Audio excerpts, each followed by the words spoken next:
Oi, gente! Semana começando, o Pop Verso tá no ar e hoje é um dia muito importante para quem curte série, porque hoje tem Emmy, que é o Oscar das séries. E claro que a gente vai falar sobre isso, e não só sobre o Emmy, também sobre uma série que tá gerando muita polêmica. Uma série sensacional, a série derivada de Senhor dos Anéis, Anéis de Poder. Se você entrar para conferir lá qual é a avaliação dessa série, talvez a avaliação não seja tão boa. Por quê? Tem uma galera criticando o elenco não branco da série. Pois é, 2022. Enfim, e além disso, a gente vai falar também sobre a Rainha Elizabeth. Semana passada a gente falou sobre a notícia da morte dela. Qual é o papel dela na cultura pop? Muita coisa no Pop Verso de hoje. Roda a vinheta.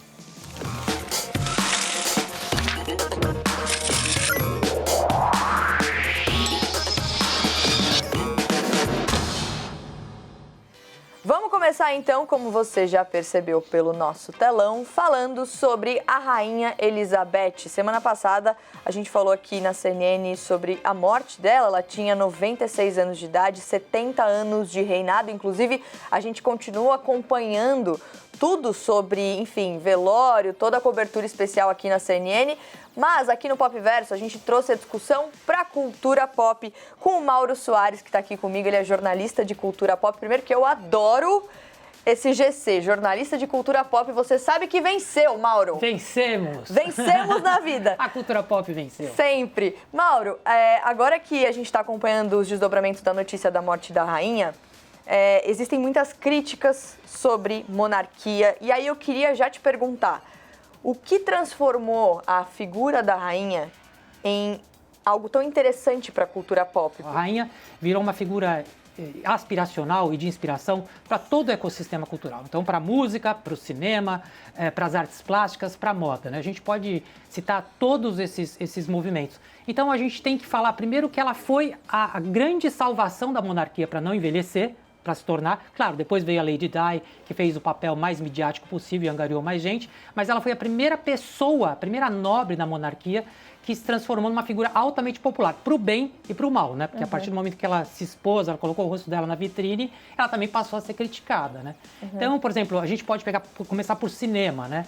Cinema, desde os anos 60, 70, quando ela surgiu, principalmente o humor britânico, que é um humor muito peculiar, ele começou a se apropriar da figura da rainha. A gente tem o Monty Python, que era um dos principais grupos de humor inglês. Eles faziam esquetes com a rainha muito nos anos 70. Teve a Rainha com Helen Mirren, ganhou o Oscar. Né? Vários filmes sobre a Lady Di traziam ali a Rainha Elizabeth II como uma antagonista da história, mas sempre muito popular. A primeira menção que a Rainha Elizabeth teve na música pop inglesa foram os Beatles. Né? Os Beatles comportados lançaram ali Penny Lane, tinha uma menção a ela. E em Abbey Road, depois eles fizeram uma outra menção mais crítica, quando o Paul McCartney começou a colocar certo sarcasmo.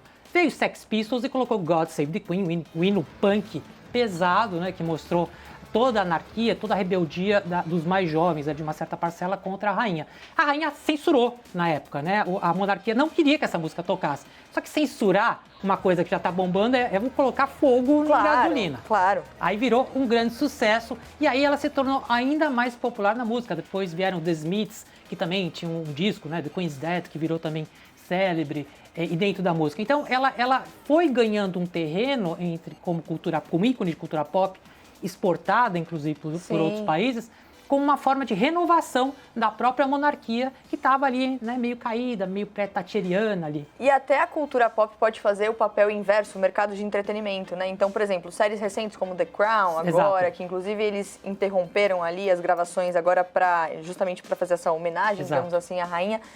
Será que pode acontecer o inverso também? A rainha, de certa maneira, a família real inspira histórias na música, na moda, enfim, em filmes, mas os filmes que falam sobre ela também despertam interesse em pessoas que talvez não se interessariam pelo assunto, né? E o que a Inglaterra faz, o Reino Unido faz, de uma forma geral, é cada vez mais explorar a imagem da rainha e de todos os seus súditos e tudo que rodeia a rainha, para que se consolide ali como uma importância cultural, como Hollywood fez nos Estados Unidos. Então a rainha, ela tem esse papel de filmes e de gerar interesse. Eu acho que a morte da rainha, inclusive agora, a gente vai se preparar porque vai ter uma série de eventos, né? Quer dizer, não só em streaming, como em várias produções. A gente tem musical agora, que vai ser na Netflix, contando sobre a rainha. Eu acho que isso vai gerar uma produção maior e mesmo morta, póstumamente ela vai angariar ainda mais atenção, como ela já angariava nesse período todo de reinado dela. Porque se tem uma coisa que as pessoas gostam é de fofoca de bastidor. Então, se você fala que vai mostrar os bastidores da família real britânica, as pessoas se interessam, porque a gente quer tiro, porrada e bomba, entendeu? A gente quer saber o que acontecia com a princesa Diana e com a rainha. E aí agora a gente tem o reinado do Charles, então assim, muitas histórias ainda podem inspirar, digamos assim, outras produções, né, Mauro? Então, o que você prevê, assim, vamos lá, em um tweet, o que a gente espera agora, será, do mercado de entretenimento? Eu acho, primeiro, eu espero duas coisas. Primeiro que o Charles, ele não tem o mesmo charme da rainha, então ele não vai conseguir ter mais... Ele é sempre o vilão da história, né? E Camilla Parker Bowles, né, assumindo como rainha consorte, ela que na mente, no imaginário dos ingleses, ela tirou a Lady Di do caminho, então não é exatamente uma figura tão doce como a rainha. Mas acho que o futuro da imagem da rainha como cultura pop vai cada vez mais entrar no imaginário dos ingleses, na música, com uma certa melancolia. Perdemos um grande ícone que a gente até então criticava, e eu acho que o padrão de exportação como cultural da própria rainha para outros países, inclusive aqui para o Brasil, vai aparecer em vários lugares. Então, acho que assim, teremos muitos filmes, temos muitas peças, muitas produções com bastidores bons e ruins, porque tem muita história para contar, a rainha está cheia de biógrafos que podem contar essa história pela frente. Então, é aguardar, porque eu acho que o streaming e a música vão ainda pontuar muito The Queen of England ali espalhados pra gente curtir. E é muito legal, porque ela é um ícone, um dos maiores ícones do século, merece ser bem retratado. Mauro, obrigada, viu? Volte sempre. Obrigado você, Mari. Um segundo depois, Letícia Vidica já tá aqui com a gente. A Lê, que é de casa, CNN no plural, sempre com a gente. Lê estava acompanhando a conversa com o Mauro aqui nos bastidores, né? Falando sobre a Rainha Elizabeth. E você já vem, pega carona nesse assunto pra lembrar de outras rainhas? Sim, existe muito reinado diverso aí. Sabe que a morte da rainha acendeu uma discussão, inclusive nas redes sociais, sobre as outras rainhas que tivemos na história. E aí eu tô aqui para lembrar três rainhas africanas importantes na história. A gente teve a rainha de Maqueda, que foi a rainha de Sabá, que foi uma rainha que reinou ali onde hoje é Etiópia e Iêmen, os territórios. E tem uma história bacana que ela levou vários presentes para o rei Salomão, porque queria saber da sabedoria de rei Salomão. E dizem que ele se encantou por ela e a engravidou, né? Então diz que é daí que vem a linhagem dos imperadores do povo da Etiópia. A gente teve a rainha Amina, que foi uma rainha da Nigéria. Ela também é do século XVI e ela era filha de um rei local e assumiu o trono porque o irmão desistiu. Similaridade ali, né, com o Império Britânico. E ela é muito conhecida pela sua força e bravura, porque ela fez treinamentos militares e tinha um exército próprio. Uau! Por último, a gente teve Njinga Mbandi, que foi a rainha de Angola. Ela se tornou um símbolo de resistência aos portugueses, porque ela negociou com o governador português da época, que estava lá no território africano, para que parasse de mandar escravos, pessoas escravizadas, para a colônia brasileira. Lê, da outra vez que você veio aqui, a gente falou sobre figuras que não são lembradas como deveriam na história, né? Com certeza esses três nomes, infelizmente, estão entre essas figuras. Estão. E o que eu fico triste, mas fico feliz que nessa hora as pessoas vão e trazem o protagonismo que elas têm que ter. E aí a discussão surge, a internet vai à loucura e a gente aprende. Claro, sempre. Lê, vou aproveitar que você está aqui para trazer outra discussão que está rolando agora nesse momento, que é a discussão sobre a série derivada de Senhor dos Anéis, Anéis de Poder. É uma série que conta a história, na verdade, muito tempo antes da trilogia de Senhor dos Anéis. A gente acompanhou essa trilogia há 20 anos atrás, ou seja, muito tempo atrás. Realmente fez muito sucesso. E na época, ali, 2002, 2003, o elenco da trilogia era um elenco pouco diverso, pouquíssimo diverso. E agora, essa série trouxe um elenco muito mais diverso, com mulheres, latinos, negros. E aí, tem algumas pessoas na internet criticando o elenco não branco de Anéis de Poder, inclusive avaliando a série mal nos sites de crítica especializada, enfim, por causa disso. Não é sobre a história, não é sobre, enfim, roteiro, nada disso. É sobre o elenco não branco. 2022, Letícia, é difícil falar sobre isso ainda, né? É difícil, mas a gente tem que reiterar. Eu acho que assim, você falou 20 anos depois, a gente evoluiu alguma coisa, né? Porque a gente poderia ter passado 20 anos e o elenco continuar sem diversidade alguma. Então, é importante dizer que os streamings hoje, eles também acompanham o anseio de uma audiência que pede pluralidade. As pessoas, nem todo mundo está afim de ver uma série sem pluralidade nenhuma. O mundo é plural, né? Então, esse é o primeiro ponto, que eles continuam respeitando a obra, continuam respeitando a história, mas trazendo a pluralidade. E aí, mais uma vez, a gente tem que lembrar o quê? O que está sendo feito e a importância disso? A gente precisa quebrar estereótipo e viés inconsciente. Com certeza. Eu comecei falando de rainhas, mas se eu começasse a pedir para você pensar em princesa, rei, príncipe, seres mágicos, qual a cor dessas pessoas? Sempre foram retratadas como brancas. Eu até fui conversar com o professor da Casper, o Luiz Mauro Sammartino, que te mandou um beijo. Adoro! Descobri que você foi aluna dele. Eu sou casperiana. E ele fala uma coisa que é interessante. Existe a noção de que o herói, ele tem que ser loiro, ele tem que ser magro, ele tem que ser atlético. E esse é um estereótipo criado lá há pouco mais de 100 anos com o cinema europeu e americano, que só retratava essas pessoas assim.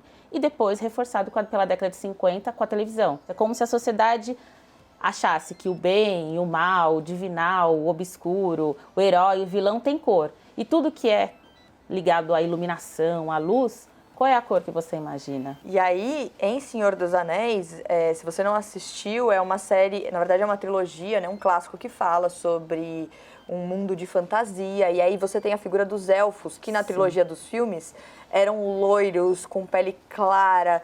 E agora a gente tem pessoas negras entre os elfos da série. E é um movimento muito interessante, não só em Anéis de Poder, mas também em Casa do Dragão, que é uma série que também está chegando agora derivada de Game of Thrones, que tem as mulheres como protagonistas, as mulheres como fortes, as mulheres como líderes. E isso incomoda pessoas que, enfim, estão, sei lá, atrasadíssimas e, enfim, não merecem ser consideradas neste momento. Inclusive, o perfil oficial da série de Anéis de Poder publicou na internet um pronunciamento. Eles disseram: nós, o elenco de Anéis de Poder, nos unimos em solidariedade contra o racismo, as ameaças e o assédio e o abuso incansáveis a que alguns de nossos colegas não brancos estão sendo submetidos diariamente. Nós nos recusamos a ignorá-los ou tolerá-los. E, inclusive, o elenco, aí tá com o tweet na tela, o elenco dos filmes, né, o Elijah Wood e os outros atores que fizeram os Hobbits, eles também postaram uma foto na internet, olha aí, usando uma camiseta, e nessa camiseta tá escrito: vocês todos são bem-vindos aqui em élfico e com as orelhinhas de cores diferentes, porque os elfos têm as orelhas pontudas. E também tem um trecho da entrevista que o senhor Felipe Ciani fez com o Ismael Cruz Córdova. Ele faz o papel do elfo, o elfo Arondir. E ele falou justamente sobre esse assunto. Vamos ver aqui. What's the importance of having a Latin character? I saw this movie when I was about 13, 14 years old, and I, grew up in a very poor area of Puerto Rico. So as an Afro-Latino, full of like Afro-Latinos and indigenous people. My mom was a teenage mom. There's a lot of obstacles. And I always felt that I was like we were shut out of any kind of conversation, let alone any kind of representation. So I saw the movies and I loved them. But then it dawned on me when I said, I want to be an elf. From the outside, people said, you can't be an elf. You don't look like them. 20 years later, that's been the backbone of my career. Opening different spaces, representing in different aspects of it all. Because you see people like ourselves consistently playing in struggle and, playing perhaps a slavery story or something bad that happened. And I think we're in a different place and there's a lot of benefit in seeing us in beauty. Eu queria tatuar toda essa resposta dele na minha testa, porque ele diz coisas muito, muito bonitas. É muito benéfico ver a gente na beleza. Na beleza. E ele tá falando, eu quero ser um elfo. É representatividade. Eu também conversei com o Ale Santos, que é um escritor negro afrofuturista, e ele falou uma coisa que é interessante. Quando as produções fazem isso, a gente está falando de representatividade. A gente está dizendo para a sociedade que pessoas não brancas também podem ser heróis, têm valor, elas existem. A gente não pode esquecer que a gente transfere o que tem num personagem para as pessoas. É isso, e elas podem representar figuras que pra gente, até determinado momento, eram de um jeito só. Então tem outro caso recente, que é o caso da Pequena Sereia, que a gente viu, né? O trailer saiu nesse final de semana, o trailer do novo live action, né, de Pequena Sereia. E a Hailey Bailey, que é a atriz que vai ser a Pequena Sereia, ela foi alvo também de ataques. Só para vocês terem ideia, O teaser do filme que foi divulgado teve mais de 1 milhão de dislikes no YouTube e mais de 300 mil likes. O filme que estreia só em maio de 2023 e também traz a mesma discussão, né, Lê?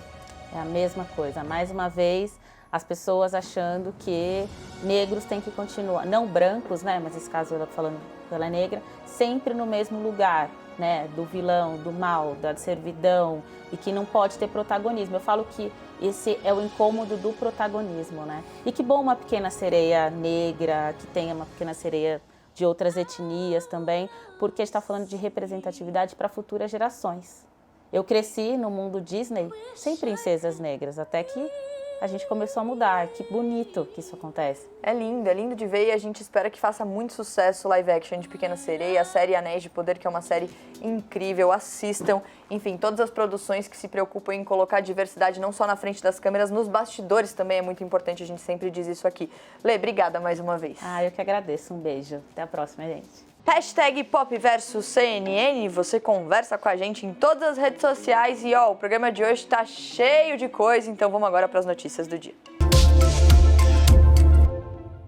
A gente começa então com notícia do mundo dos esportes. O US Open, campeonato de tênis, terminou nesse fim de semana, mas foi o começo de grandes carreiras para algumas pessoas e despedida para outras. Carlos Alcaraz, um nome que você talvez ainda não conheça, mas vai conhecer agora. Ele foi o grande vencedor da disputa masculina e foi parar em primeiro lugar no ranking mundial. E aí vem a informação importante. Ele tem 19 anos, é o tenista mais jovem a chegar nesse lugar.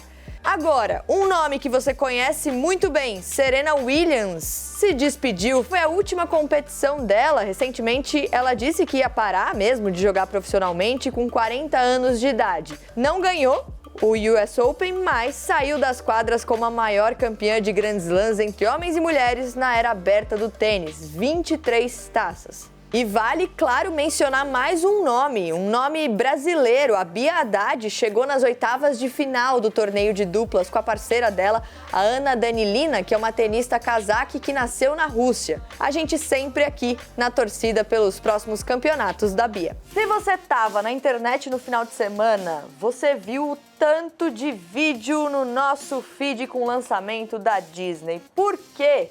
Tantos lançamentos num final de semana só. Por causa do D23, que é um evento que a Disney faz justamente para lançar isso. A gente estava conversando aqui com a Letícia Vidica do CNN no Plural, falando sobre o teaser de Pequena Sereia, live action, que foi um dos lançamentos aí que a Disney anunciou nesse evento com a Hailey Bailey como protagonista. E o teaser, de fato, chamou a atenção de muita gente. Lindo, lindo, lindo. Então, todo mundo muito ansioso para esse filme que estreia em 26 de maio de 2023. A gente está com um trechinho aí na tela desse teaser. Além disso, teve também a prévia da nova série do Disney Plus, Percy Jackson e os Olimpianos. Também deve estrear só em 2024. E mais, o painel da Marvel também foi muito bom. Por quê? Eles anunciaram uma nova equipe de, na verdade, anti-heróis. Quem são os Thunderbolts? Eles são, na verdade, a junção aí dos principais anti-heróis e vilões do universo da Marvel. Então ali já dá pra ver o Soldado Invernal, que é o Sebastian Stan, dá pra ver o agente americano, que é o Capitão América do Mal ali, o Wyatt Russell, tem o Guardião Vermelho, que é o David Harbour, tem a Yelena Belova, que é a Florence Pugh, e muito mais. Todo mundo super ansioso para ver esse filme que estreia em 26 de julho de 2024 e vai marcar aí o fim da fase 5 do MCU, que é o universo cinematográfico da Marvel. Agora vamos falar de música, porque o final de semana foi, então, o final do Rock in Rio. E que final do Rock in Rio! Muita gente falou principalmente sobre o show do Coldplay, que foi um showzaço. O Chris Martin, de fato, extremamente carismático. Eles se importaram em fazer coisas diferentes nesse show, então ele cantou em português, ele foi pra galera, ele abraçou fã. E aí o que eles fizeram? Eles distribuíram, ó, dá pra ver a galera ali, eles distribuíram pulseiras pra todo mundo. Essas pulseiras mudavam de cor, enfim, eram pulseiras ali que de fato dava uma vontade de ficar com elas. Elas acendiam, piscavam e tal. Só que precisava devolver a pulseira, só que muita gente não lembrou de fazer isso, então se liga nesse tweet. E eu que acordei hoje e fui ver direito a pulseira do Coldplay e tinha escrito que era pra devolver. Chris Martin, me perdoa. Ai, gente, imagina o tanto de gente que voltou pra casa com essa pulseira. Não só isso, teve Brasil no Rock in Rio também, Ivete Sangalo, Ludmilla, que é a rainha de todos os palcos, na minha opinião, fez um showzaço.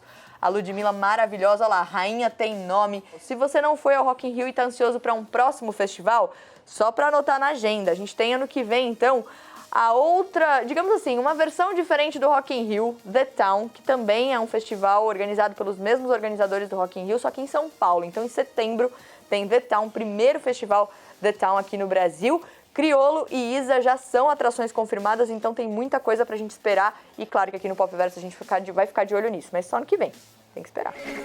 Hoje tem Oscar, mas não o Oscar que você geralmente vê, né? Que é o Oscar do cinema. É o Oscar da televisão, das séries. Então, a gente está falando sobre o Emmy. Emmy Awards. Leonardo Amaral está aqui comigo para falar sobre este grande dia de Emmy.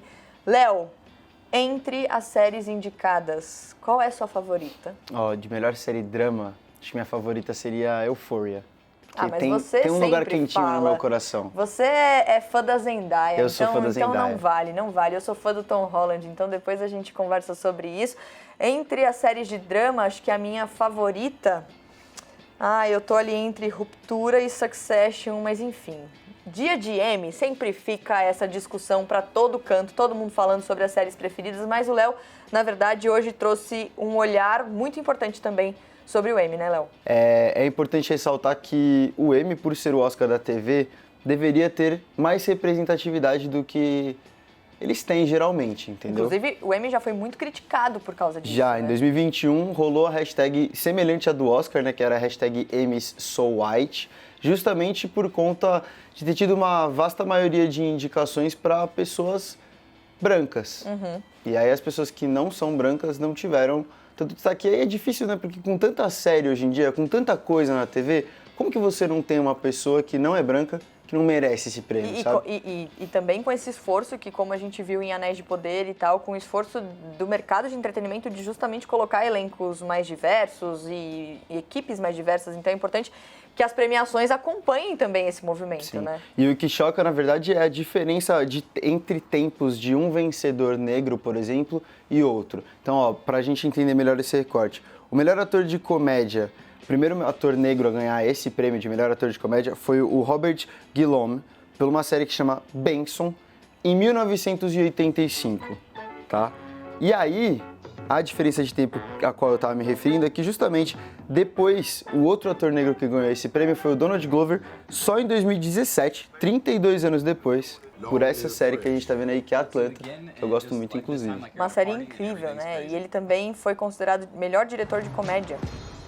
Primeiro negro a ganhar esse prêmio de melhor diretor de comédia. De fato, Donald Glover, ele é impressionante. Agora, o que mais me choca dessa lista é para melhor atriz num papel de drama, porque a primeira vez que uma mulher negra ganhou esse prêmio foi só em 2015 com a Viola Davis por How to Get Away with Murder. Detalhe, tá? O Emmy, a primeira edição do Emmy foi em 1949. Ou seja, a gente está falando de mais de 60 anos depois para uma mulher negra ganhar melhor atriz em drama. Viola Davis, que também é incrível, assim, impressionante. A Viola, inclusive, ela é uma atriz que sempre se posiciona nesse sentido, né? Ela já deu várias entrevistas dizendo que a carreira dela é uma carreira que pode ser comparada com outras atrizes brancas, mas que ela não recebe o mesmo reconhecimento, não recebe o mesmo salário, não recebe, enfim, os mesmos prêmios. Então, a Viola, ela, de fato, sempre se posiciona nesse sentido também. É inacreditável só ter saído um prêmio para essa categoria para uma atriz negra em 2015. 2015, a gente tá falando de 7 anos atrás, tá? O que mais, Léo? Eu queria deixar uma menção honrosa para RuPaul, que é a Queen of Drags. Ela não é a drag queen, ela é a Queen of Drags, que se tornou o artista negro com mais vitórias no Emmy como o melhor reality show de competição. Maravilhoso! RuPaul's Drag Race. Vale a pena. Assistam Vale e a hoje tem Emmy também. Acompanhem, mas amanhã aqui no Pop Verso, claro que a gente vai falar um pouquinho sobre isso também, porque toda a nossa equipe vai estar de olho no Emmy, a nossa equipe atrás da informação para vocês e atrás de boas dicas e boas séries também para vocês assistirem. E amanhã a gente também tá de volta. Sim, Então é isso. estaremos aí. Beijo, gente!